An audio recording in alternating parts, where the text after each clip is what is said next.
Hey y'all, it's me again, Delightful Soul. How you guys doing out there?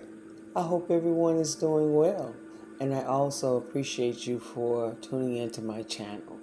Go ahead and subscribe to hear more content, and let's get into it.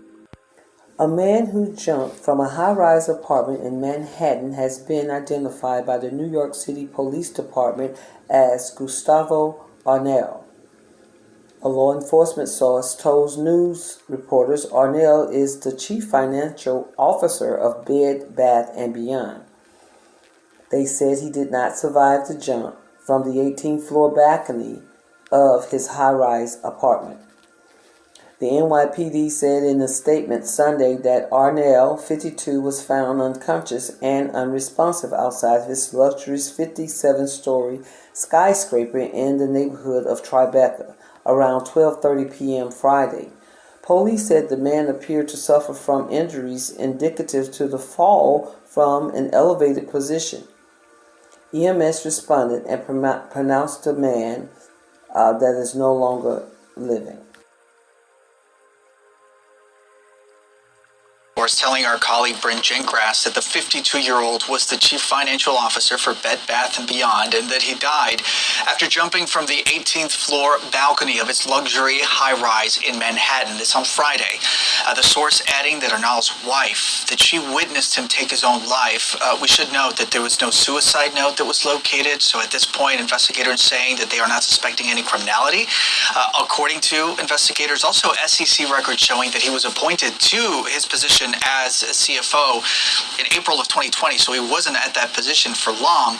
And this is happening on the heels of the business headline that we shared with our viewers that Bed Bath & Beyond has been in deep financial turmoil and recently even announced that it would be taking steps, including 20% layoff of about their corporate employees, and also close to 150 stores being closed to try to avoid bankruptcy. And this in addition to the company sharing information that they would be securing more than $500 million in financing. CNN has reached out to Bed Bath & Beyond about this latest news, and we're still waiting to hear back. The medical examiner is still investigating right now, Sarah. They have not officially declared this a suicide, but again, at this point, they don't suspect any sort of foul play.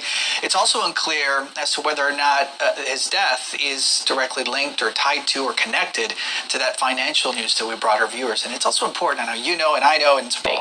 The 52-year-old was hired in 2020 to help the company work through financial struggles, and last week the company announced major layoffs and store closings. If you or someone you know is struggling with thoughts, you could call or text the new Suicide Prevention Lifeline at 988.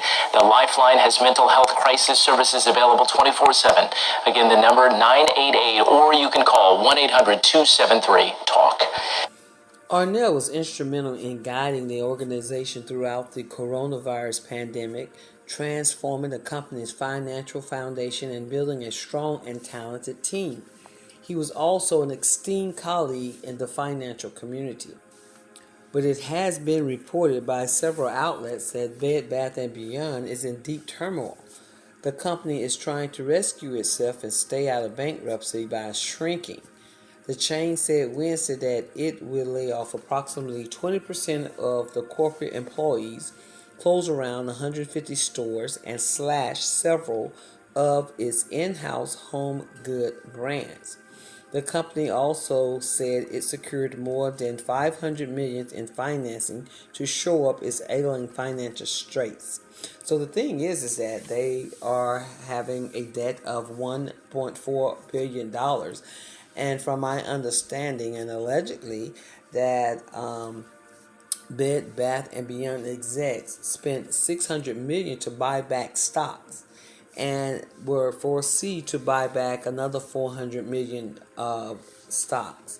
Now, with that in mind, you would think that they could have paid down their debt, raised the $400 million to pay off the rest of their debt, or at least strategized to do so. Now, this company was facing financial difficulties from 2018 to 2019, and like I said, Arnal was hired or came on board in 2020, and was able to show a projection of how he can turn this company around. However, by that time, a lot of executives have already jumped ship because they knew that or could foresee the problems that were to occur. Another issue with Arnal is that he was named a defendant in a class action lawsuit accusing him and Ryan Cohen and other large shareholders of engaging in a pump and dump scheme to artificially inflate the price of the company's stock.